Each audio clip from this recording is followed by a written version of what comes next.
ನಮ್ಮ ಬೆಳಗ್ಗೆ ಹೋಗಿ ನಮ್ಮ ಓಕೆನಾ. ಎಲ್ಲರಿಗೂ ನಮಸ್ಕಾರ. ದಯವಿಟ್ಟು ನೀವು ಹೊರಡ್ರಿ. ಮತ್ತೆ ಮನವಿ ಕೊಡಿ.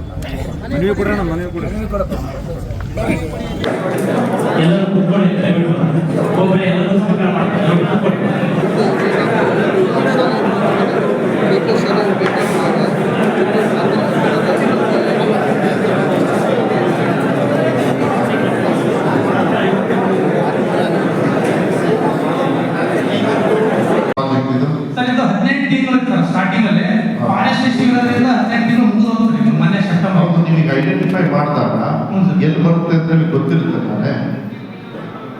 ಐಡೆಂಟಿಫೈ 19 ಜಾಗ ಐಡೆಂಟಿಫೈ ಮಾಡ್ತಾರೆ. ಅಷ್ಟೊಂದು ಈಸಿಯಾಗಿ ರೆಸ್ಪಾಂಡ್ ಮಾಡಲ್ಲ. ನೀವು ನನಗೆ ಅದು ಕಾಪಿ ನನಗೆ ಕೊಡಿ. ನಾನು ನಿಮ್ಮ ಹೈಯರ್ ಆಫೀಸರ್ಸ್ ಮಾತಾಡಿ ರೆಸ್ಪಾಂಡ್ ಮಾಡ್ತೀನಿ. ಇಲ್ಲಿ ಏನಾಗಿದೆ ಈಶ್ವರ ಟಿಸಿನ ರಿಪೇರಿ ಮಾಡ್ತಾರೆ. ಈ ಕಡೆ ಬಂದು ಟಿಸಿ ರಿಪೇರಿ ಸ್ವಲ್ಪ ಪ್ರಾಬ್ಲಮ್ ಆಗ್ತಾ ಇತ್ತು ತಾನೇ. ಮೆಜಾರಿಟಿ 60-70% ಎಲ್ಲ ಹಾಳಾಗ್ತದೆ. ಯಾಕೆ ಈ ಕಡೆ